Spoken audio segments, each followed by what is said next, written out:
Welcome to the 5G podcast. We're glad you're here. We hope you enjoy our conversation about God, guns, games, goals, and gastronomy. Now sit back, relax, and enjoy this week's episode. Welcome to a special Thursday. A Thursday episode of the 5G edition. podcast. Stephen is unavailable on Saturday. I'm going to an air show. You're going to... Oh, man. I thought you were going to an all-day premiere of Snow White.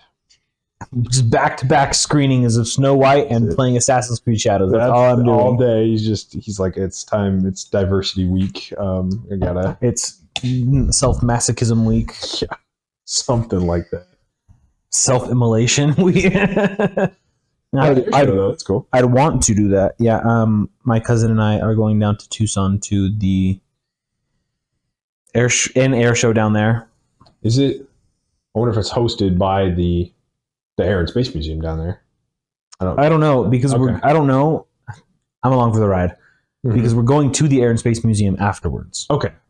So I don't know if that's just an additional. Yeah. We're doing planes. Or if they're actually flying some planes from the museum. Yeah. Because I know some of those are functional. Like, I'm hoping to see some like really cool stuff at the air show. Mm-hmm. We'll see what's there. Like, I'm gonna be honest. If it's like, here's this random obscure fighter plane from Egypt, I'm gonna be like, I don't give a crap. But if it's like, here's a P-51 Mustang from World War II, and it has 37 kills or whatever, it's like, okay, that's pretty dope. Mm-hmm. Or like some of the cool World War II, 50s era planes. Uh-huh. Or they've got a whole bunch of choppers there at the museum as well that are pretty sick. The museum takes you through like different eras, like the beginning of flight through Vietnam. Yeah, all that. There's an old Air Force One they have there as well. Oh, that's cool. So yeah, I forget from. I'd love to see some modern jets do some crazy stuff too. That would be sick. Yeah, like I don't think any of like the trick teams are going like the Blue Angels or anything like that, right? Okay. Nobody too big. No, but like, I don't know. It'd be pretty dope to see like an F-35 just do a couple flips and loops and stuff like that. Yeah. Like, it'd be pretty cool. It would be. F-35s are just cool in general. So like, right. They just have like all the other planes are like doing normal stuff. Like, oh yeah. And then a 35 just drive by. That's one of the things I want to see most in my life is like, an SR-71 just like take off. Yeah, oh, man. Well, I just want to see just. Well, they do have one of those at the museum. I don't know if that one's operational, but yeah, I've seen a couple randomly on the Intrepid, the USS Intrepid. Yeah, they have an SR-71. Okay. And I've been on the Intrepid, but I guess I don't remember seeing. It's on the deck. Okay. Yeah, very cool. Anyway, sweet planes, man.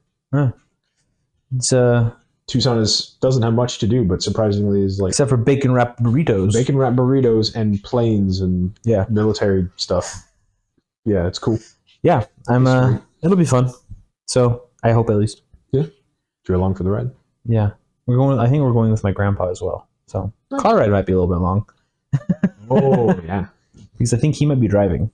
Oh, interesting choice. All right, I don't know. We'll see.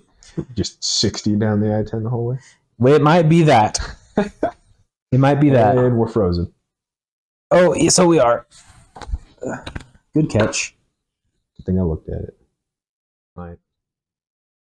We'll just have to have Ryan splice those two. Right, yeah. We were all warmed up, so... If that was even good content, who even knows? It warms us up, I like to think. Like, okay, we're getting into just talking, a flow. Yeah. You gotta... Indubitably. It's not like we practice, like we have a run-through of each episode, so it's just... Not at all. It's just off the cuff. Yeah. Bullcrap Central. So much to talk about. What do we start with, man? There's... The problem with this podcast, Trevor, is that both you and I are big nerds. Yeah, right. We talk about games quite a bit. Right. Yeah, it's like the 5 Gs, but like one of the Gs is big. It's more G than the other Gs. Yeah. I want to bring in a different one though today. Okay. And it's the guns one. The guns. I feel like is like the second least one we do. Probably. If I had to say. I don't know. Games pretty much just takes over. Guaranteed every podcast. I think you get some games. Yeah, pretty much. Yeah. Or like pop culture at least. Yeah, yeah. Anyway.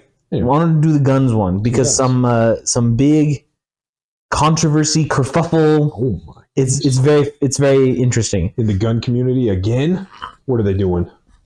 Well, it's not only in the gun community this time. Mhm. It's like the gun world. So like What? it involves government contracts and like so. Okay, Sig Sauer, arguably the biggest gun manufacturer in the world right now. Okay. I knew they were big for sure. They're probably, I want to say they're the biggest right now. Wow, all right. Worldwide, so it's At least in the Western world. okay.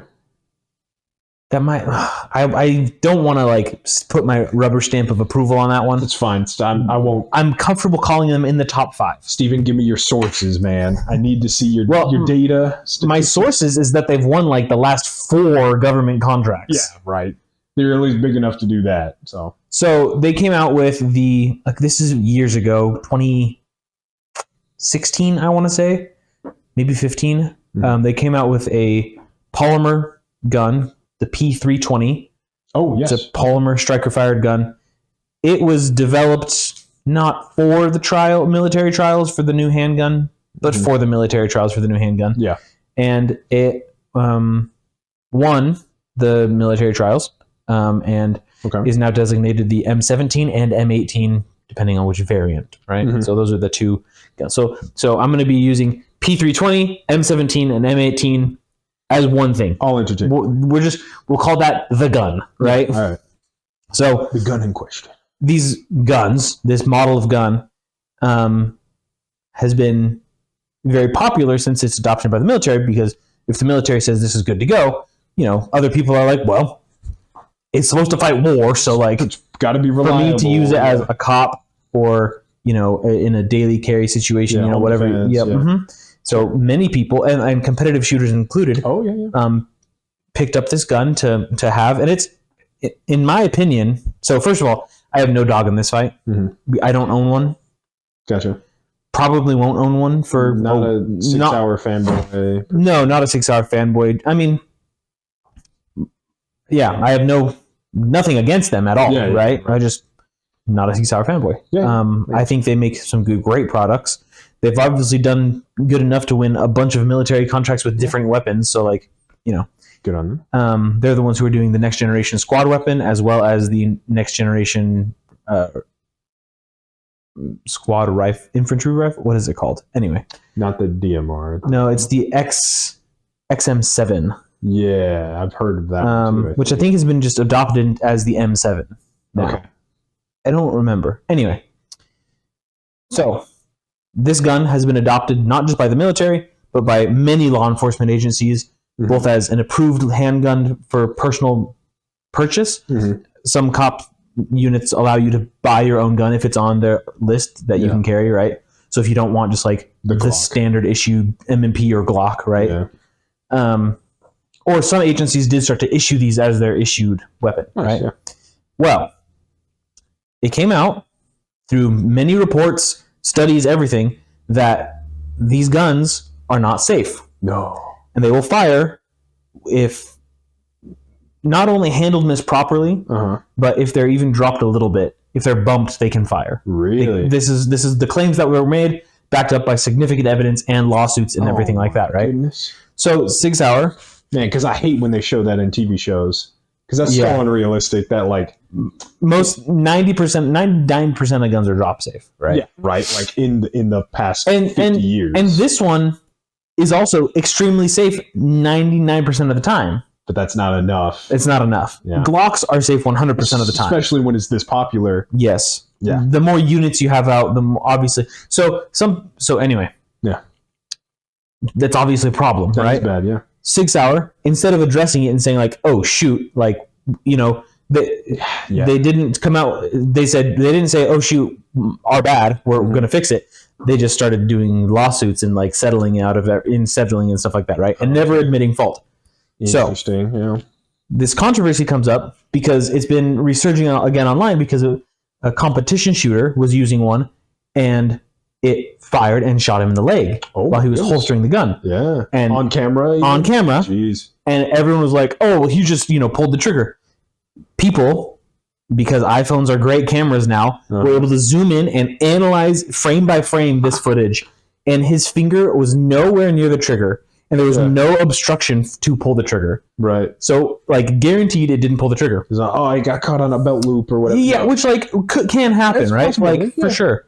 No. It literally... shooting if he's really fast. It literally just got jostled around enough that it cooked off around into him. Wow. So, Sig Sauer... So, the internet and gun culture kind of was like, well, YouTubers are making videos about it and, you know... it's like, hey, they're doing their own drop tests with blanks in the chamber to see if they can get it to go off and all this stuff, right?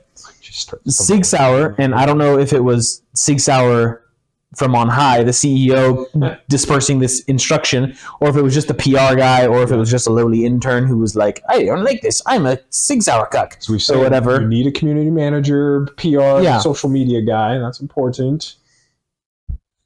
So anyway, they came out with this statement. I could read it to you. It's lengthy. I'm sure it's gobbledygook. Well, so no, this is the interesting part, is that there's not a lot of lawyer speak in it. Oh, okay. There's a little bit where it's like, our guns are perfect, they've been tested, blah blah blah.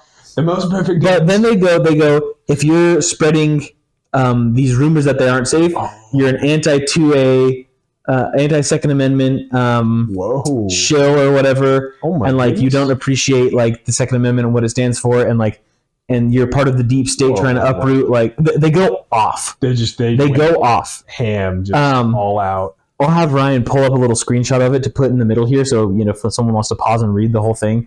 They go off. Yeah, and everyone online is just tearing them a new one. Right. Some sleuths found online that there's a new job opening at Sig Sauer for a PR manager. No. No one's claimed to be fired or anything like that. Check but the like, LinkedIn quick. Yeah. But it's just very funny because it reminded me, I was like, oh, this is really funny. And like personally, like if I were in Sig Sauer's shoes, you're kind of screwed now. Yeah. But like when it started happening, you should have like done mandatory recall on everything, like recalls, done it, you know, to fix it and then send them back. And you know, prove like done some more rigorous testing or whatever, right? Mm-hmm. They obviously didn't do that, and so it's always worse. They've now dug themselves into this hole where they can't admit fault, they can't do a recall, can't ignore it. They can't ignore it because they're going to get sued into oblivion. Mm-hmm. So anyway, I thought it was very reminiscent of the video games industry. Yeah. Where it's like everyone kind of feels like they've dug themselves into this hole and like they can't admit they're wrong because then they've been wrong for how many years, you know? Mm-hmm. And like it's just very interesting. Yeah, but the sales aren't looking positive, and so it's like in this case, yeah, once you've lost some amount of goodwill with the public, it's hard to get that back. Back. Like I said, no dog in the fight, but like I've shot a P320 a variety of times. Mm-hmm. They're a fine gun. Yeah. But I'm not going to say they're the most amazing pistol on the market, and that's not my opinion. I think they're a good competitor for a mid-ranged striker-fired, you know, polymer frame gun. Yeah. Right? Like personally, I'd choose a Walther over them, or a couple other things maybe over them, but yeah, I mean, on par with, you know, a Glock, basic Glock. I just think it's so funny that they just had to double down and had to like, and so one of the biggest gun YouTubers basically like did a 15-minute response video to this, you know, 2-paragraph thing, and it basically was just ripping them a new one. And he's worked with them in the past. Oh dang, okay. And so he was like, I'm probably going to get a phone call for this, but like, F you guys, basically. It's like, you're telling me that because I want the gun world to be safe and like have responsible gun owners and have people that I'm anti-gun and like a deep hold, you know, deep state, like. Yeah, you went a bit too far on that. Like, yeah, like, I'll show it to you afterwards if you want, but it's the same. I see a similar parallel as well with the folks of like, back the blue like indefinitely, right? Like I don't back the blue no matter who. It's like I support good cops, but there are some bad characters. I don't just like, I'm pro all guns, every gun all the time, every gun everywhere. Like, no, that's not. I have stipulations, like, and it should be promoting gun safety and like good gun manufacturing to keep them safe and all of this. Like, that's pretty it's pretty ridiculous. Yeah, it's been interesting to be paying attention to, and just like controversy, but I don't really care that much. Yeah, you're like, okay. I guess I won't go buy a P320, but yeah. And they're good looking guns.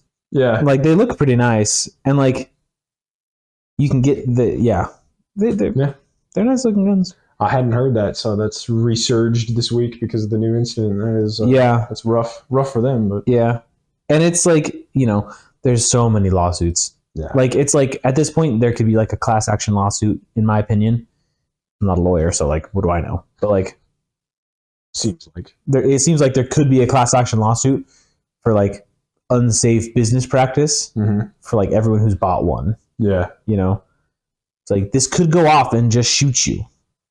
Like way if it gets jostled the wrong way. Yeah, it's like, well, and then there are those Sig Sauer fanboys, yep, who are just like on Sig Sauer, ride or die, yeah. And they're like coming out and saying just like the stupidest stuff. This is the best gun ever made. Oh, well, just you're dumb if you carry around in the chamber. It's like, oh, and so they're just inventing this isn't like their problem. Or this isn't like, oh yeah, it's like you shouldn't carry around in the chamber if you're like playing with the gun around a toddler. It's like this is like a cop, or a competitive shooter, or a competitive shooter who like to do what they're supposed to do with that tool needs to have it cocked and locked, ready to go all the time. Yeah, like it's like, oh yes, I'm a cop. Hold on there, bad guy. Wait for me to load the gun. We are ready. You may commence. Ready? Begin. Yeah. I think I've told you 3 paces. I think I've told you this before, but in Argentina, I think this is common knowledge. I'm not going to get like assassinated. Yeah, for this suicide, 2 bullets in the back of the head. In Argentina, police are not allowed to carry loaded magazines or have a bullet in the chamber. That's very funny. Yeah, they have to like drop mag because that one's empty and swap to a loaded mag that's on their person anytime they need to. Like, that is pretty dumb. Yeah, those are seconds of precious time where if there's an enemy gunman, who already has bullets loaded, like, well, it's in Mozambique. They do something very similar, except the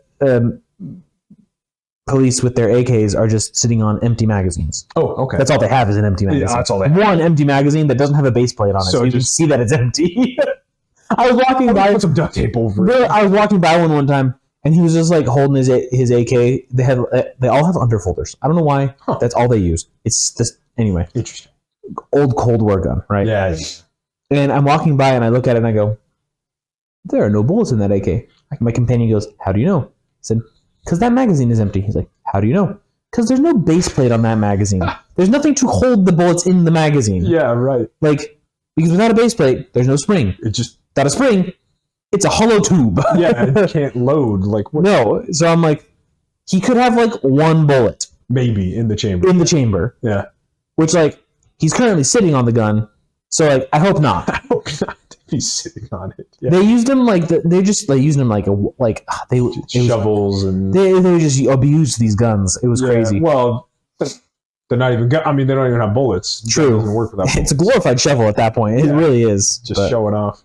Yeah. Sig Sauer, man, that is interesting to hear. I'm what the check back in with Sig Sauer, or maybe we'll get a new job as head of PR. Dude, I would love to be the PR manager of, to be honest, any video game or gun company. Yeah.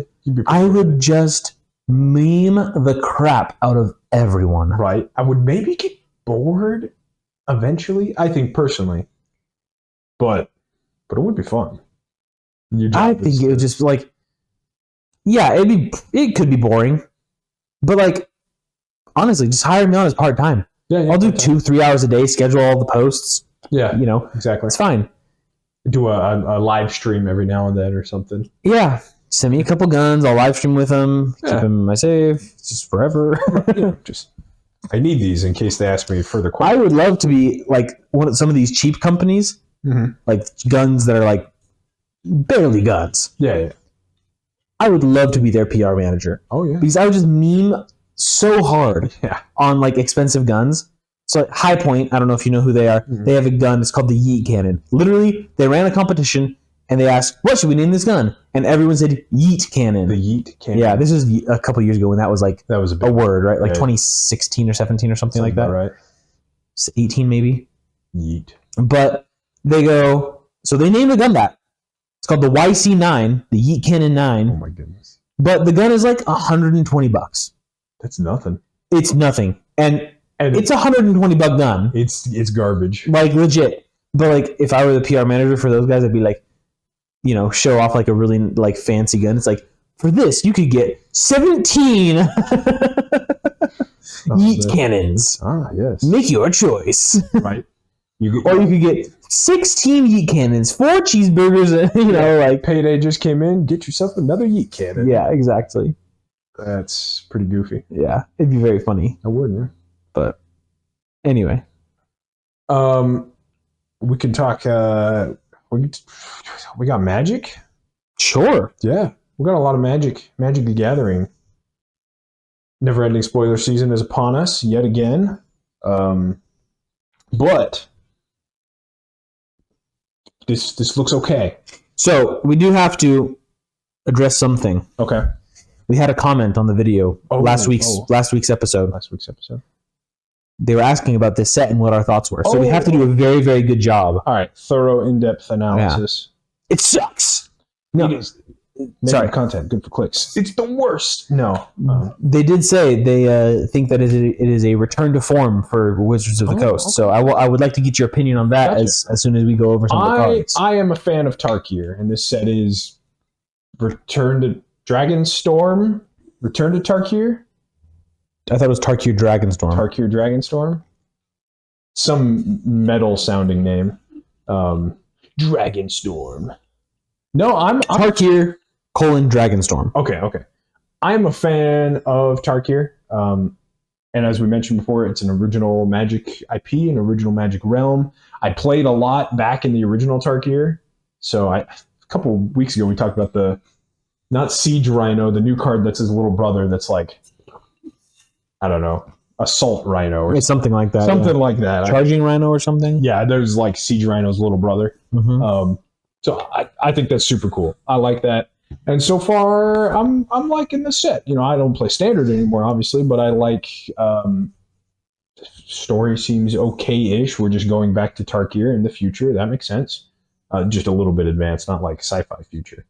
And the art's still kind of got that cool like Eastern Asian inspired feel to it. It's very like kind of China, India, Mongolia mixed together. So it's kind of mystic, which is cool. A lot of monks in the set, or like the Mongolian warriors. You can see are pretty heavily inspired throughout. So I'm liking what I see so far. And from the card designs, they look fine. Yeah. Overall, I'm positive. I'm giving it a thumbs up. I want to ask you before we get into individual cards. They came out with those lands with the dragon eyes. Did you see those? Oh yes, yeah. They're just basic lands, right? Yeah. They're just basic lands. And then there's another. The normal art is, in my opinion, really pretty. But these eye ones, the special treatment or whatever they are. Yeah. What are your thoughts on those ones? I've seen mixed reviews online. Special art versions sell. I guess they sell collector boosters. I mean, I think they're fine from the ones I saw. I think maybe I only saw the first ones you mentioned, the 5 like different dragon eyes. Yeah, and those looked fine. I don't know if they particularly have anything to do with like swamp, island, forest, mountain. I think it's just random dragon eyes, plains. But yeah, it's just colored dragon eyes. Yeah, that's fine. We've had basic lands be other weird things before, so for sure. Yeah, I was looking at them, and I think they look pretty sick. I just online there was some mixed reviews, so I wanted to see if you Okay. had a similar mixed review, or if you were. I think it's all right. Yeah. Alternate arts again, they're fine. They sell. Like it gives people a reason to buy into collector boosters as well to kind of chase those. So, and people want to bling out their decks with cool lands. I'm a big fan. Here you go. I found them. There you go. Yeah. Okay. I mean, I think they look pretty good. The symbol in the eye. Yeah. I forgot about that. I think they look good. Sure. In my opinion, those are the normal versions. Aren't those ones going to be in the normal packs, or are they only in? I thought they had some special. That might be too hard to find that info. I don't know because they had these ones as well. Okay, that are like dragon shadows and landscapes. I thought that maybe these ones were like, might be in the packs, the special play boosters. Yeah, I don't know. That would be my only complaint, is that it's just hard to keep track of where to get things these days. But, yeah. You have similar thoughts about the set? Seems all right? Yeah, I think so far from what I've seen, and I haven't read all the cards yet, there's just way too many, and I was like, geez. Yeah. Probably more in through next week. So. Yeah, I wasn't looking at like them every day like I have in the past, where it's like, oh, there's like 20 new ones or whatever. New spoilers today. Yeah. No, I just like looked at it, I was like, geez. It's interesting. There's I don't know if it is a return to form yet. Okay. It feels like they're on the way there, but I think this is going to be a high point for the year in terms of Magic stuff, right? And then we're going to go back to the regular slop that they feed us, right? Probably. And this is like not like this probably feels really, really good to like Magic players because it isn't the slop, but it really is just like Dino Nuggies. It's not like a steak, you know? It's good compared to everything else. There's our gastronomy for the episode. Right. It's not pig feed. It's like Dino Nuggies, which like in a pinch are like pretty okay. Put some ketchup, ranch. It's good to go. Not amazing. I see what you're saying. But it's not like a steak from like a nice steakhouse, you know? Yeah. So I did think that some of the card design was interesting. Let's talk about some of the cards. So tell me, card design. Some highlights from the set. Well, so there's this one that there's a couple that I wanted to talk about. One is interesting, and I wanted to get your take on it. Mm-hmm. Glacierwood Siege. Okay, it was one of the new enchantments. Mm-hmm. Right? It's an enchantment. It's a green and a blue. And so as this enchantment enters, and this is the part that I found interesting, choose Temur or Sultai. Mm-hmm. To my knowledge, that's the first time that those two words have been in a Magic card text description box. They've been names for cards, right? Yeah. But to my understanding, that I don't think I've ever seen a card that says Temur or Sultai. Yeah, I'm curious because then it says underneath it's like bullet points, right? Yeah. So as this enchantment enters, choose Temur or Sultai. Temur, whenever you cast an instant or sorcery spell, target player mills 4 cards. Sultai, you may play lands from your graveyard. Gotcha. And are those formatted like... They're a bullet point and a bullet point below it? Yeah, because I've seen the closest comparison is the first time we went to Tarkir, they had these enchantments that was like choose cons or dragons. And then it was that and that. So, yeah. I think it's probably just a way to format, like you're picking 2 different modes, but yeah, but I have no problem with it, right? It was interesting, and it's probably as well because it's green and blue. You said, yeah. So those are the shared color pair, of this set's all about 5 different clans, 3 color clans. So there's always 2 of them that share a color pair. Yeah. There's another enchantment that I thought was great, which is Within Range. It's not ringing a bell to me. So 4 mana, 3 and a black. When this enchantment enters, create 2 1/1 red creature. Red warrior. When this enchantment enters, create 2 1/1 red warrior creature tokens. Okay. Yep. Whenever you attack, each opponent loses life equal to the number of creatures attacking them. Oh, nice. All right. So I like that. Perfect for zombie decks. Yeah, for any of the big swarm decks in black. Yeah. Yeah. That's good. rats, locusts. Yeah, Locust is blue-black. Yeah, yeah. So Minotaurs. I don't think they make a lot of tokens, but even like, I don't know, you got a dozen guys out, you're still getting extra damage in to everybody you're attacking. You can just kill somebody on an attack trigger, which is pretty cool. What was that one called? that was called. I just scrolled away. Range or within range. within range. Okay, okay. Let me. I can match one of your enchantments because this one is Frostcliff Siege. So this one is Jeskai and Teamer. It's one a blue and a red. And then so you pick Jeskai or Teamer. If you pick Jeskai, it's whenever one or more creatures you control deal combat damage to a player, draw a card. So that's a reconnaissance mission. There's a few blue enchantments that do that of like, oh, if you do combat damage, draw a card. But I think that's the first time we've seen that effect at 3 mana on an enchantment, which is multicolor, so it's harder to cast, quote unquote. So that's good. And then the Teamer one I think is pretty wild because it's creatures you control get +1/+0, so +1 power, and have trample and haste. Ooh. I'm like, and not until end of turn. No, yeah, just permanent enchantment. So all your creatures get 1 power, trample, and haste. That's pretty great for 3 mana. And there's other 3 mana enchantments to give all your creatures haste, and there's other 3 mana enchantments to give all your creatures trample. But both on one enchantment. It's pretty fantastic. In blue and red, you're like, you couldn't give that to green? I know, but that'd be too It's much. like, okay, green probably doesn't need that, but I do find it interesting. Haste is obviously red, but trample is not really blue, so I don't know. Dude, some of those Leviathans would be nasty with some trample on them. Yeah, exactly. Maybe in the official color pie, trample is a secondary effect of red, actually, because you see trample on some red.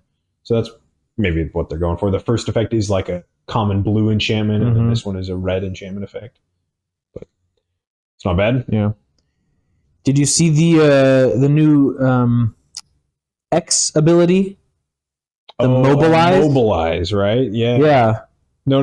Mobilize is the one that has to do with X stuff, I thought. Mobilize X is on this card. Oh, okay. I've seen something that are just like Mobilize 1 or Mobilize 2. Yeah, so this one is Mobilize X. Oh, gotcha. It's Infantry Shield. I don't know. It's 2 and a red. Equipped creature has Menace and Mobilize X, where X is its power. Okay. Then Mobilize is whenever it attacks... F me. Whenever it attacks... F Steven. Yep. Uh-huh. Yep. I'm going to get railed. No. If there's not a Steven in your game, you may have one provided by the judge. Whenever it attacks, create X tapped and attacking 1/1 red warrior creature tokens. Sacrifice them at the beginning of the next end step. Right. So, I thought that was pretty neat. Yeah. What's the rarity on that one? An uncommon, if I had looks like it. Yeah, because that sounds like that'd be really good in a draft. No, that's a rare. Okay. Yeah. Menace and Mobilize X. That's all it does. Yeah, for 5 mana, because it's 3 and then you pay 2 to equip it. Yeah. That's reasonable, though. So, yeah. I like it. If there's any other way, again, we're always thinking about breaking symmetry. Any way to utilize those tokens before they die, that's a slam dunk for synergy then. I don't think I saved a picture of them, but the Mardu, so the red, white, black, like clan leader. I have him right here. His was your tokens can't be sacrificed. Yeah. Was his. Which is... It's only doing the end step, so you can still sack them if you want. You can still sack them if you want, yes. But you're not forced to sacrifice them at the end step. Or in fact, you can't. You can't. It's not you don't have to. It's they can't be. Nobody can make you do it on your end step, nothing like that. So there's a lot of old effects that synergizes well with, so that's probably a fun build around for him. Yeah. There's some pretty nasty, like, making copy tokens that the downside is they go away at the end of the turn, but with him they don't. Yeah. So Zergo. I just had him. Where did he go? Probably because Zergo Thunder's Decree. Yeah. To brief side tangent, the original story of Tarkir back when we had 3 block sets, it's kind of cool. We went to Tarkir originally and we were like, this is a pretty cool place, but it's kind of messed up. There's these 5 warring clans or whatever. And then we went to an alternate past because we were chasing one of the bad guys. So alternate timeline, but he was like screwing things up, and the clans had become like shattered or broken. So it was cool to see in the first set you had the big clan leaders, and then in the alternate pass you saw their like younger versions. Oh, interesting. Yeah. So their big bad versions, they were all 3 color. They were the leader of the clan, and then their young versions, they were all just like 1 color. So you got to see them like on their own journeys. And then the third set of that block was we went back to like present time after we screwed with things in the past. And so it was like a new present, a new reality. And big, fight the big bad and all the Magic IP just seems so cool. It was cool. They did kind of time travel / multiverse, not really, but just alternate timelines pretty well back in 2015, whenever that was. It was cool. I enjoyed it. So yeah, that's why I'm like, it seems good. I like seeing guys like Zergo because he's just like a big orc with a sword. Yeah. Like, all right. Yeah, I know him. That's a Magic character. Yeah. I like to see that. What other cards you got for me? They also brought back the dragons. Or these ones, I don't know the whole story. I should probably read into it because I think these are like the new dragons or they're reborn because there's the clans and they're all 3 colors, but then they also have dragon lords that are like based off of them. Or the clans are based off the dragons, I think. But now they have new dragons. So I don't know the story, but the Sultai one is cool to me. So he's 2, a black, a green, and a blue. 5. He's Teval, Arbiter of Virtue. He looks like a big bird spirit dragon. He's kind of pretty. He's a 6/6 spirit dragon. He's got flying and lifelink. Woo. Wait, so 5 mana. 5 mana, 6/6. Flying and lifelink. Flying and lifelink. He's a mythic. Okay, fair enough. Then spells you cast have Delve. Oh. Which Delve came out in the first Tarkir. Big fan of that. Historically, it's a little broken. It's gotten a few cards banned in different formats. But it's really cool because you can use your graveyard to cast spells. It's broken. Just give all your spells Delve. They gave them a downside at the very end. So whenever you cast a spell, you lose life equal to its mana value.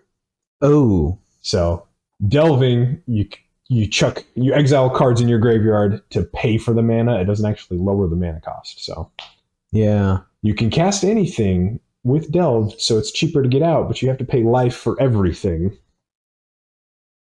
But he's got lifelink, so he at least that's I think that's good card design. Yeah. It's simple, balanced negative with positive lifelink. Yeah. I don't think he's gonna blow up. Yeah, he's not gonna break anything, but he's cool. Yeah, he's cool. So that was probably my favorite one. My favorite one was a Planeswalker. Which Planeswalker? Ugin. Which Ugin?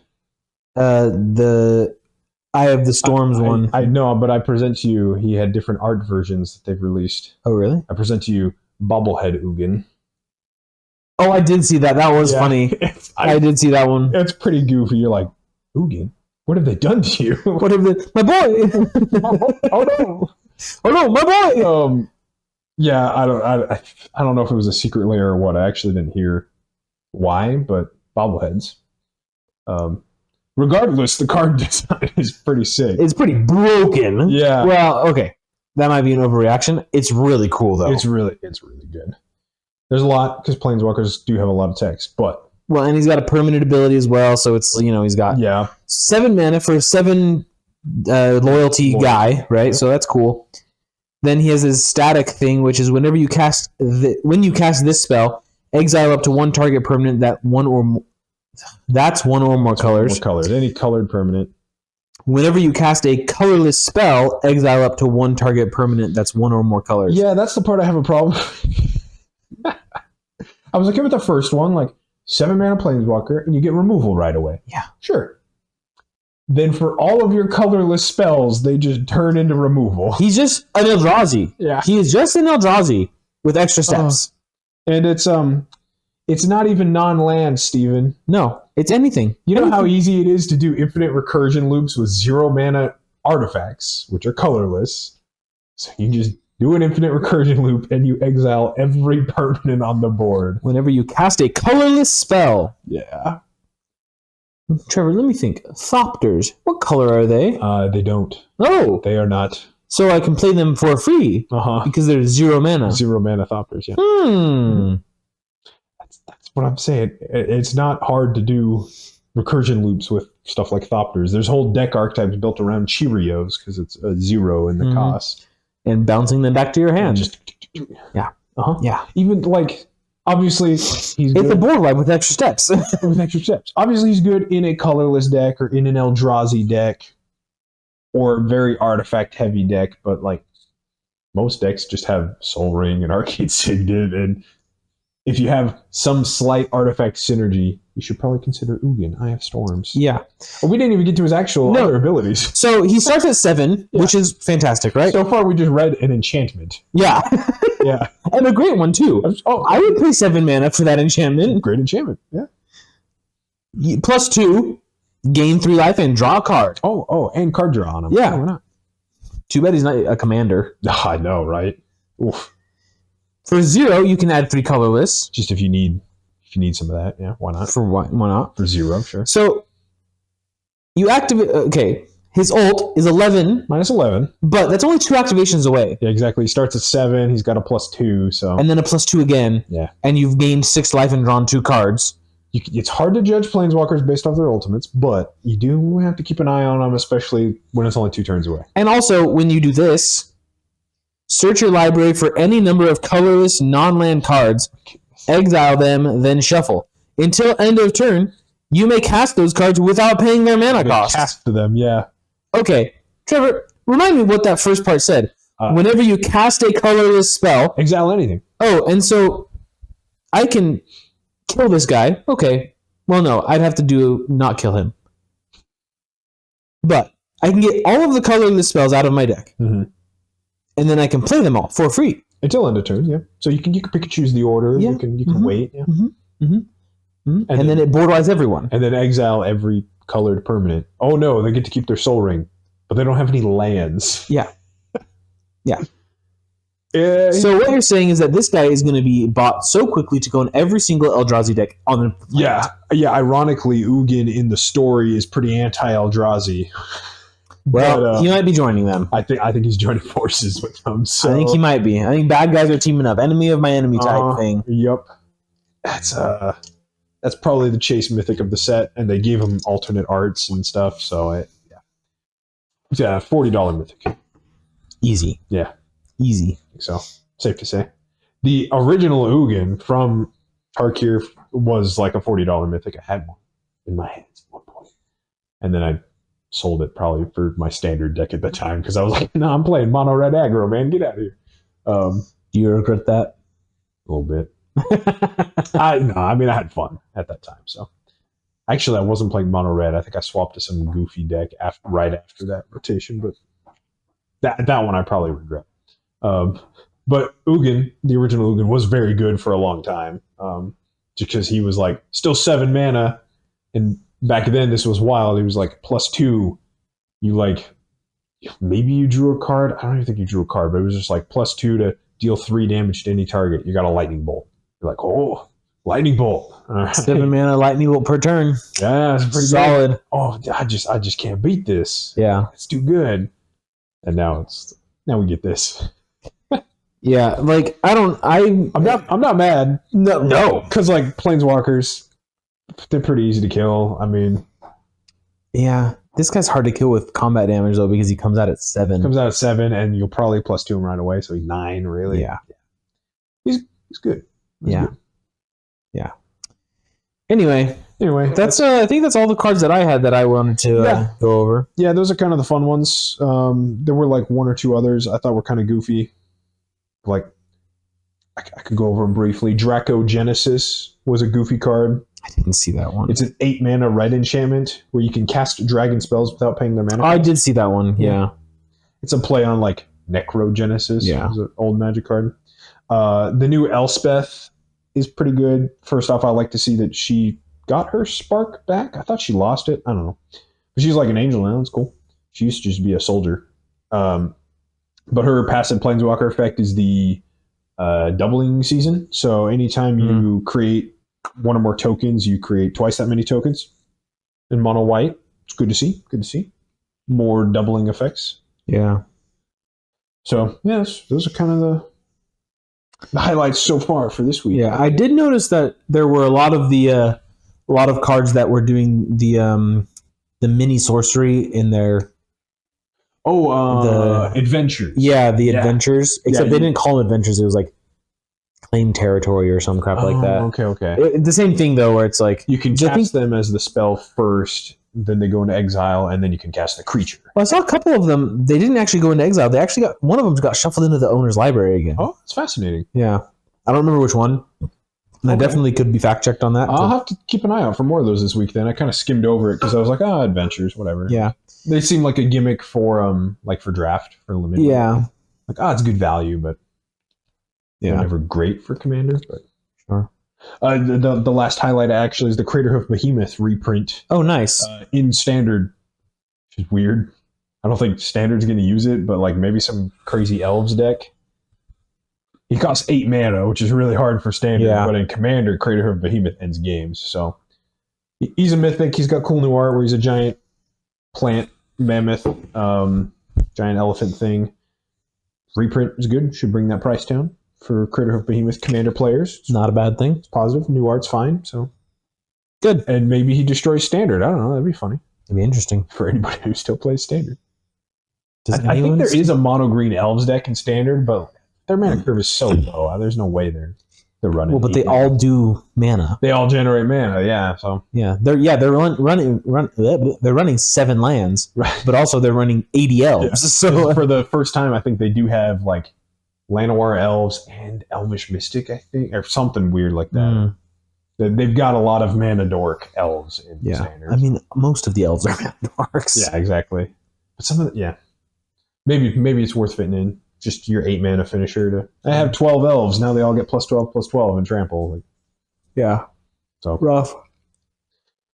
That's it. That's the Magic news for the week. Indeed. Tune in next time.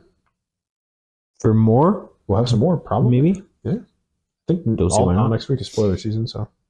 Might as well. We'll do some minor political news, probably, and then we got to talk about Assassin's Creed. I've been waiting to talk about that one. So To be fair, just so you know, on our agenda here, I did not mistype. there was not a mistype. No. Okay, it's good. But Steven, as a proud owner of a Tesla, I gotta know: has your Tesla been vandalized yet? No. All right, good. Thank goodness. Yeah, right. Whew. It's been interesting to see the news and the crazies that come out of the woodwork. I know. Just like I don't know how you justify to yourself lighting someone's car on fire. Yeah. Okay, so first of all, majority of these are happening in like very liberal states, right? Right. Washington and Oregon and California are like the hot. New York, I think, has a couple. Yeah. But big cities, big liberal. like, let's be honest. No. Probably 90% of people in those states that have a Tesla are super not fans of Trump. Yeah. Right. Like that's my gut feeling on that I one. would assume. I don't have the stats on that, but my gut tells me that that's pretty close. Like a lot of people bought Teslas because they're electric vehicles. They're saving the planet or whatever. Good for the environment. Ostensibly. If you don't pay attention to how they make the batteries, yeah, it's fine. Or any other part of the car. Right, yeah. Like lithium, never heard of the it. plastic seats. Yeah, this reduces oil. As you burn thousands of gallons of oil to make... Anyway. It's good. It's good for the planet. It's good for the environment. Good for the planet. Side note, funny comedian podcast I listen to sometimes. A joke I heard this week was, be the climate change you want to see in the world. Referring to Teslas and that sort of thing, right? It was funny. Climate change activism. So anyway. So like, the people burning all these cars are most likely burning cars for people who agree with them. Who would, like, yeah. They and now you're like tearing each other, like you're just like going at civil war with each other because it's like, you burn my car. You're driving a Tesla. Yes, it's a nice car to drive. Yeah. And like reasonably affordable for a nice car. Also, like, maybe you bought it years ago or maybe you bought it yesterday. That shouldn't matter. But like, You just bought it because it's a car. I don't know.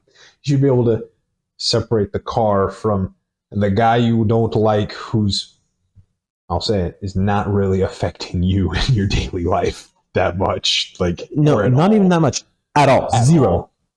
Zero. Just a little reality check. I think I can comfortably say Elon Musk is not doing anything to you. No, zero, not at all. Everyone's like, oh, well, he's like, blah, blah, blah. It's like, no one can say he's affecting them. No one. I don't. Conservatives or Republicans. No. Or, because that's the same thing. Conservatives or left-leaning people. You can't say he's affecting you. No. Because guess what? I still got raped on taxes. Yeah. And like, Exactly. I thought we were getting rid of that. Come on. I know, for real. Like, I've been waiting to pay it in case they like. In case they get rid of that. Get rid of it before the 16th. So that I can. Just a few more days. Just like not have to pay that. Yeah. Right.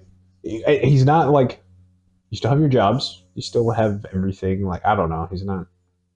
And despite that, these are just people who own a car. As you said, they're just people. Like, what? If you really want to go after, like, and they're saying, like, the funniest to me is all the swastikas that get drawn on them. Yeah, that is. It's so funny. That is some kind of backwards form of protest. It's so funny. That blows my mind. I can't believe that's real.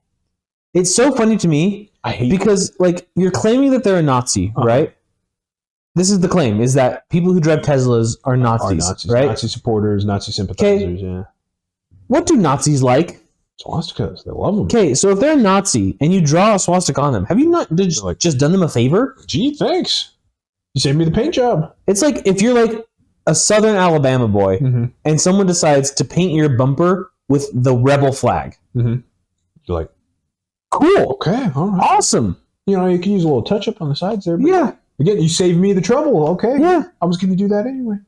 It's like if it really like what I like it's such a goofy parallel to like so say goofy. out loud, but also if we're talking about like cars whose manufacturers are Nazis, like we should probably take a look at like Mercedes and VW and BMW. That's what I'm saying. Like, yikes! Like it's just a car, and if you really want to connect it to the person who made it, I mean, who cares? And let's be honest. In all honesty, if Elon Musk is a Nazi, which he's not, if he is, I doubt that. He joins a long line of great car manufacturers who are Nazis. It's just something in the blood. Something in their blood, man. They just do not like the Jews. In the mindset of like Nazism equals car manufacturing. I don't know why. I don't know, but you got Mercedes, you got BMW, you got VW, you got Ford. Like, no, that's right. Henry Ford was not a fan of Los Judeos. Oh, actually, I think I did know that. Yeah. Yeah. He and Walt Disney were not big friendlies to the. Right. Maybe it was the second Ford. See, my Gerald Ford, the president. No. Oh, he didn't know. He wasn't Ford's son. Gerald Ford wasn't Ford's son. Oh. You just said the second Ford. I'm like, it's the only other Ford I know. No, the one, the successor to Henry Ford. I think Ford Jr. Henry II. I don't know. My problem with historical figures is like, I can never remember if they were a Jew or if they hate Jews. Those are kind of the two options. So when you said Henry Ford, I was like, wasn't he a Jew? And oh no, he hated Jews. Okay, all right, he was the other one. Walt Disney, Jew. No, hated Jews. Hated Jews. Dang it. All right, yeah. Man, see, that's a tough history lesson. It's very funny. It's a joke. I have nothing against Jews. It's very funny. The Jew jokes are coming back. They are, yeah. I think we're healing. Maybe quote unquote sadly because of the Israel-Palestine conflict. Well, maybe, yeah. But it's an accepted thing to see, like, which is a good thing in my opinion, because I think we should be able to make fun of whites, blacks, Jews, Muslims, gays, trans. I think we should make fun of everyone. I think we should make fun of everyone, especially if you're dumb and you get offended by it. We should definitely make fun of you even more. I think comedy heals things like racism. Especially not only heals but cures. Yeah. If you can joke about things, then like if you can have a laugh with somebody about each other, then like boom, you're friends. Like, I'll have to suggest to you, Andrew Schultz, comedian. Okay. hilarious, absolutely hilarious. Yeah. Very funny comedian. Very prevalent online. Has a couple of podcasts that he does with different people and stuff like that. Okay. But Okay. he has a special on Netflix. It's called Life or something like that. It's his new special. He's doing a whole press, doing all the podcast circuits about it and stuff like that, right? It's basically just the story of him and his wife trying to get pregnant and have a baby. Oh, okay. And the way he tells it, it's so funny. It's just the story. That's it. Like That's it. that is a synopsis. That's his whole bit. And it's so funny. Nice. All right. It gave me some good laughs. And he has some very, very funny jokes that are like 2-3 years ago would be like unacceptable, cancelable offenses, right? And I'll have to show you the taquitos lamp one. Okay. It's very, very funny. Nice. So nice. I would suggest for everyone to go and watch that special. And he talks about, making fun of everyone. Mm-hmm. And like his audience is so diverse. Yeah. Because he does like, it's not respectful because he's making fun of you. Mm-hmm. But like, it's not just like, I hate the dirty Jews or whatever, right? Insert whatever. It's like he changes it based on his audience. He says a joke, and it's like if there's some in the audience, he'll make a joke about that group or whatever. Yeah. In a very intelligent way. Because he's a very smart guy, and he has a lot of information stacked up, right? Sure. Yeah. So he'll be making fun of like the Sikhs or whatever, and they have that silver bracelet that's supposed to be like the old gauntlet or whatever. Okay. He's like, man, I love it when I see a Sikh and they are driving that Uber. They got that locked in on that steering. It's so funny. Nice. So anyway, racism in comedy is good. Not racism. It's not racism. It's not racism. It's comedy. Jokes are good. Comedy, yeah. Jokes are good no matter what the type of joke it is. Right. Comedy should be exempt, I think, from such intense scrutiny. Yeah, I agree. Anyway, any other topics? Any other comments on Nazis or Tesla? Tesla is... When are you breaking out the flag on your vehicle? Waiting for somebody to spray paint it on. No, I'm just waiting for the free one, then I have an excuse. Yeah, exactly. No, so funny. Didn't mean to put you on the spot I have there. to show you a meme that I saw that today. That was fantastic. All right. Let's get to our next topic. This is a big one, and I want to make sure we have sufficient time to cover Ask Creed Shadows. Ask Creed Shadows. That's right. Yep. The brand new game from Ubisoft. The brand new gay porn simulator. Yeah, it's not looking good, Chief. What's the there's a meme or a gif where it's like the soldier who's dying. Am I gonna make it? You're gonna be fine, son. You're gonna be fine. And he's like got his legs blown off. Yeah, he's bleeding out. Totally fine. Yep, this is Assassin's Creed. I didn't think it was going to be this bad, but like review copies are already going out to people. It's like so much worse than I thought it would be. He's a big oof. The highlights I saw from controversy, right, is the same problem they had since the very beginning of like, I get it's Assassin's Creed, it's fantasy, whatever, blah. But it is history. It's based in history. And this is the first time they're going to Japan, feudal Japan, which has a rich and diverse history. And the people are very proud of it. Mm-hmm. And so then they claim that they had historical Japanese experts when developing the game. That seems like a fat load of BS based on what's No, they did. out. They're called weebs. Right. It's like fake Canadians or, yeah, that's where Ubisoft's from, or French or whatever. But they're French, I think. I think the Canadian studio did this one. Yes, that's true. But the it's company not Montreal, so it's French Canada. Oh, there's the problem. They should have just waved the white flag. It's French Canadian. Ugh. Put them together. Ugh. Although negative times a negative could be positive. I wonder, like, except it's not in this case. Do the French Canadians like tell French jokes or like I don't know how that works. Because are French Canadians people? Are they people? Whoa. I now know which group all of us can unite against. I think so. And it's not the Jews or the blacks. Right? Like, okay, Jew jokes are too offensive to you. What about French Canadian jokes? French Canadian jokes? No one cares about them. I think we can all come to agree. They're not a protected class. To my point, Ask Creed Shadows. Assassin's Creed, for the uninformed out there. Assassin's Creed. Black Samurai, whatever, he probably existed in history, but he might not have been a full-on samurai, but Yeah, that was months ago history. The new controversy, it's two protagonists in the game. The female shinobi ninja. It's not actually shinobi. I forget the female name. Shinobi, I think, implies male. Anyway, I'm not a Japanese historical expert. The female protagonist is a lesbian. That's great. I thought, they're both gay? Yeah. I didn't know that. She's a lesbian, which, again, in like 15th century Japan probably would have had you impaled on a stake. But whatever. That's minor, even though the lesbian sex scene how do they these review copies come out and it's like they instantly get scrubbed for all the cringiest, weirdest scenes, because I feel like the same thing happened with Dragon Age. Like, true, that scene looks weird and awkward, but yeah, that's a whole other thing. And then the Yasuke, the Black Samurai protagonist, that's a non-binary love interest. Oh, that's right. Sorry. Yeah. What is that? Not gay, but it's not straight. Somewhere in between. We do a sine wave. That's what it is. Depends on the day of the week. Yes, has a non-binary love interest, and is as one of the potential love interests, right? The other potential love interest is like, I had to take a picture of it and make sure I got her name right.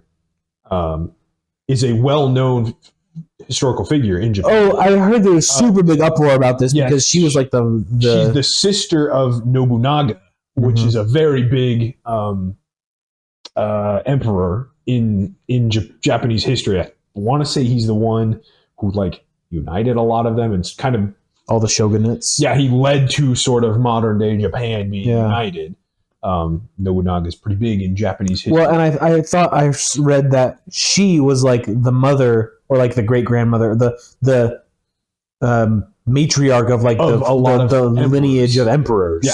Uh-huh. Like she's even to like today's emperor or something like that. Yeah, she's like very prominent figure, and then they just a big black guy.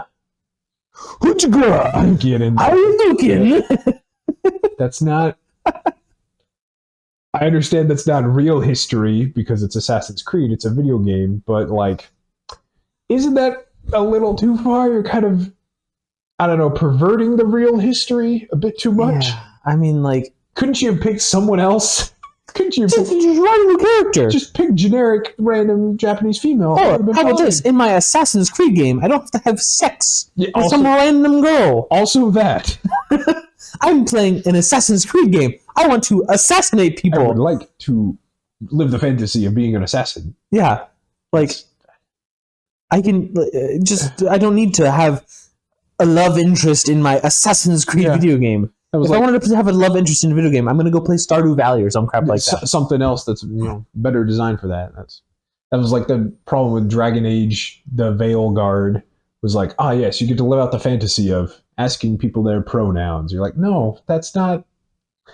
I play my video games for the action or for the whatever, the relationship. Dang, like that was a bad thought. You gotta save that one for off camera? I might. Okay. It's pretty bad. All right. Tell me after. We got a couple things to tell I do on this episode. Yeah, sorry. So like I just give them an inch, they take a mile, right? Like Yasuke, Black Samurai. All right, again, he kind of exists in lore. The original that's outrage, like so arguable though that it's like the original outrage was like, okay, we don't want him to be the protagonist, but if you want to make him a character, I guess fine, because other Japanese themed games have done that. But we were like, okay, sure, all right. And then it's just went further and further. And now that the game is almost out, I think it's totally out this week. Yeah. It's people are just like, what is this? And we haven't even talked about the gameplay. And I haven't seen anything about the gameplay. I saw one clip because they were like, it looks like they recycled the Star Wars Outlaw AI. Oh, did they really? Yeah, Star Wars Outlaw, that also flopped. Yeah, really which bad was AI. Another stealth game. Stealth games are predicated on the AI being good. Yeah. Because it has to be realistic as you stealth around like a ninja. It was like so bad. You kill a guy like right in front of the enemy, and then you just like walk around a corner, and they're like, "Oh, where did you go?" Yeah, it looked bad. So I don't know. They should make it like Payday 2. Yeah, where like cops are falling out of the sky to come and get you. They know where you're at. Yeah, like because it just didn't make any sense from what I saw. I'm like, that doesn't even look like that fun of a game if it's not a good assassin game. Yeah. I don't know. The other funny thing I saw was that the credits. I don't know if this was. Saw that. I didn't verify this. So funny. They said the credits take 2 hours. That could have been hyperbole, but the thing I said was like, I didn't see it was hyperbole. I believe it. Just names scrolling. Which, like, first of all, let me just say this.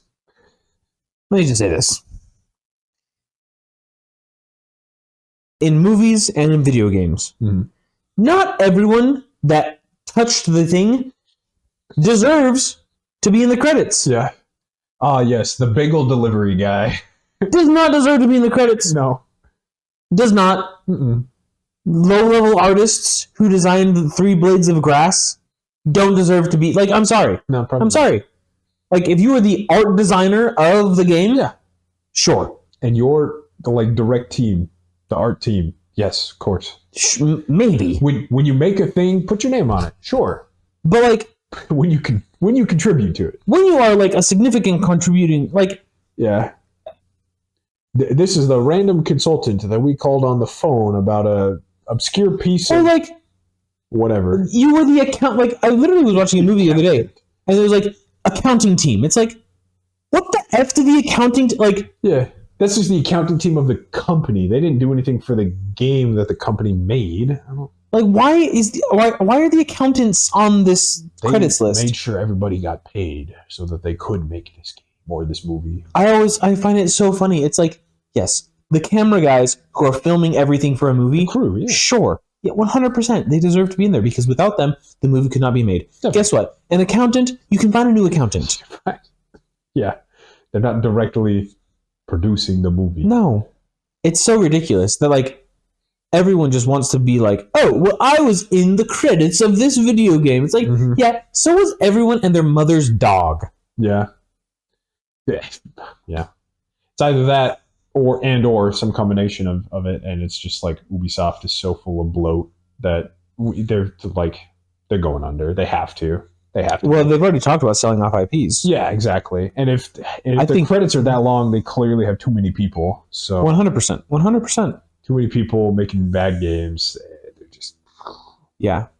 I wish we had an investment company to go in and buy, like, I would love to purchase some of the IPs that they have. Yeah, like rebuild Assassin's Creed? Because 100%. Fantastic games. 100%. What happened to Assassin's Creed Black Flag? That was so good. It took them 10 years to make another pirate game, and it was some goofy Japanese Yakuza series to find... I thought you were talking about Skull and Bone. Oh, no. Skull and Bones. Yeah. No, yeah, not to make a $70 mobile game. That was worse than their 10-year-old game. Yeah. Yeah, like, seriously, like, Ubisoft has so many good IPs that they could use to make oodles of money if they just did a good thing. They apparently got the Star Wars license. Like, dude, you could do so... There's so much to do with the Star Wars. Yeah. With the Star Wars license. So much. Dude, you know what I would love? This is an idea that I should not give away for free, but it's fantastic. Qui-Gon Jinn game. Oh yeah, absolutely. Sign me up. From him. Okay, so from him being Count Dooku's apprentice. Yeah. When Count Dooku was a Jedi. Yeah. To like going through think like Anakin Skywalker, like episode 2 age. Okay. Start there with him through like Darth Maul fight. Yeah. Right, like him, or like maybe like right before episode 1, him becoming a Jedi Master, him meeting Obi-Wan for the first time or something. Yeah. Like, oh my gosh, would that game not just be so cool? Seeing his master like turn to the dark side. Yeah. Like, oh, dude. Oh my gosh, that would be a plot twist of a video game. Like if you didn't see it coming. Like, well, but also like it'd be so good. Qui-Gon Jinn is the most underappreciated character in Star Wars universe, 100%. Yep. And like you could do so good with that game. Anyway, sorry. Free idea for whoever buys the Star Wars IP off of Ubisoft. Yeah, do it. Make it. Or whoever owns any other Star Wars IP. Like EA does, don't DICE, they? Yeah, I think under EA, DICE makes the Jedi Fallen Order ones. Who made a Rogue Squadron or Squadrons? The flight simulator-esque That's one. That's a good question, actually. Was it it wasn't EA, was it? It might be. But anyway. Or some other one under them, yeah. There's so many... Anyway. Because EA also makes I front, would love to find someone who has a couple $100 million, go up, buy some of those IPs, boots on the ground, just grind away, make these awesome games, give out fantastic bonuses to these creators of these games. 40 guys who love, or gals, whoever, I don't care. Yeah. It's whatever you want. Make a great game, sells 100 million copies. You make oodles of money off of it. You give them each a big old $100,000 check. Christmas bonus. And dude, you don't need 300 people. You don't need, how long is 2 hours of credits? That's got to be 1,200 people. Yeah, I don't know how fast the names are scrolling, but because you think about a movie. Mm-hmm. A movie credit is 15 minutes. Yeah, 10 to 15, right? And there's a couple hundred people on those. I would say hundreds of people, easy. Anyway, that's Assassin's Creed Shadows. Mm-hmm. Shadows. Ask Creed Shadows. Assassin's Creed Shadows. Because don't play it. I don't know, unless you like it, but I don't care if you play it or not. I don't care, but is it worth the money? Probably not. Probably not. Probably better things to play. All right, Trevor. Should we? What? Why is this? Okay, that's retarded. Sorry. That's fine. Let's finish it off. Card of the week. What you got for me? We should make a little jingle. Oh yeah, a card of the week jingle. A stinger, play it. Card of the week. You can suck a dick. I was thinking fanfare, cannon. All right, I got a popper card for you. Oh yeah, an 8 mana 7/7 artifact. All right, come on, Steve. Oh, sorry, artifact creature construct in popper with trample. Okay, that's it. That's all it does. It's pretty bad. Nope, it's Marut. Marut. When Marut enters the battlefield, if mana from a treasure was spent to cast it, create a treasure token for each mana from a treasure spent to cast it. Oh, okay. He refunds your treasures. That's cute. Yes. Marut. It's pretty cool. 7/7 trample. Also, I like the art. I am Marut. Wow, that's a big golem. Yes. I like him. Wow. I feel like he'd be very fun. That's not bad. Because if you throw 4 of them in one deck. Yeah, right? And he's got a name, but he's just common. Yeah. He's a Marut. I literally, when I went to go find a card of the week, I put in my search parameters was popper. Popper, yeah. Popper legal. Popper legal. That's the only search parameter, and I just found what you liked. Marut, 8 mana, 7/7. With trample. With trample, and he refunds any of your treasures. That's, in a weird way, is so he could be free. It's affinity for treasures. Yeah. Basically. Yeah. But he's free. Yeah. I like it. If you have 4 of them, they're all free. Yeah. You have 8 treasures. 0 mana, 7/7s with trample. 7/7 trample. You just need to, then you have 7 mana to spend on something to give him haste. Exactly, because you get the treasures back. Yeah. You can play something else. Yeah, there's some treasure strategies in Pauper. That would be fun.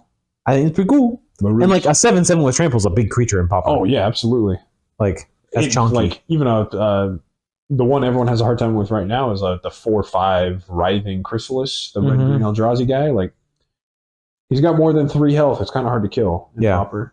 You got to do these hard removal that's just lightning bolt creature. Not lightning bolt is the problem. Oh yeah, that's right. A lot of the black ones. A lot of people have got to throw the black. Yeah.